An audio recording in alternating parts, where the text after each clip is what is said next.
Ahmedabad Vadodara express highway પર વાહન checking દરમિયાન પોલીસ એક કારમાંથી ગેરકાયદેસર હથિયારો જપ્ત કર્યા છે. પોલીસ દ્વારા હાથ ધરાયેલી આ કાર્યવાહીમાં કારની તપાસ કરતા તેમાંથી એક પિસ્તોલ અને 6 જીવતા કારતૂસ મળી આવ્યા હતા. આ ઘટનામાં નિમેશ ખાખરિયા, સેન્ડી નિરૂપણ અને કિરણ પરમાર નામના 3 વ્યક્તિઓ વિરુદ્ધ ગુનો દાખલ કરવામાં આવ્યો છે. પોલીસના જણાવ્યા અનુસાર આ મામલે 11 લાખ રૂપિયાથી વધુનો મુદ્દામાલ જપ્ત કરવામાં આવ્યો છે. આ હથિયારો કયા હેતુ માટે રાખવામાં આવ્યા હતા તે અંગે પોલીસ દ્વારા વધુ તપાસ ચાલી રહી છે. હાલમાં પોલીસે આ ત્રણેય આરોપીઓની ધરપકડ કરી કાયદેસરની કાર્યવાહી હાથ ધરી છે. આ ઘટનાએ શહેરમાં હથિયારોની ગેરકાયદેસર હેરાફેરીના મુદ્દાને ફરી એકવાર સપાટી પર લાવી દીધો છે.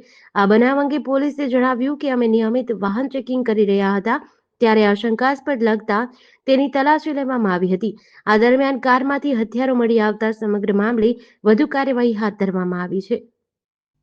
ગઈકાલે મોડી રાત્રેના સુમારે CTM 4 રસ્તા એક્સપ્રેસ હાઈવે પર એક થાર ગાડી નીકળેલી, એમાં શંકાસ્પદ જણાતા એને પોલીસ દ્વારા ચેક કરતા 3 ઇસમોની અંગ ઝડપી કરતા એમાંથી એક પિસ્તોલ અને 6 જીવતા કારતૂસ મળી આવેલ છે.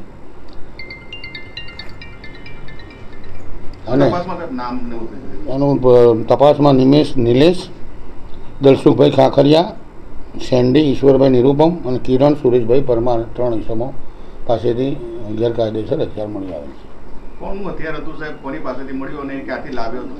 એમને અંગત અદાવત છે. પ્રાથમિક તપાસમાં એવું જાણવા મળે કે અંગત અદાવત હોય જુહાપુરાના કોઈ ઇસમ પાસેથી હથિયાર મેળવેલું છે અને તેઓ SG હાઈવેથી પોતાની કોફીની પ્રોડક્ટ વેચવા માટે સુરત જઈ રહ્યા હતા. એ દરમિયાન પકડાઈ ગયેલ છે.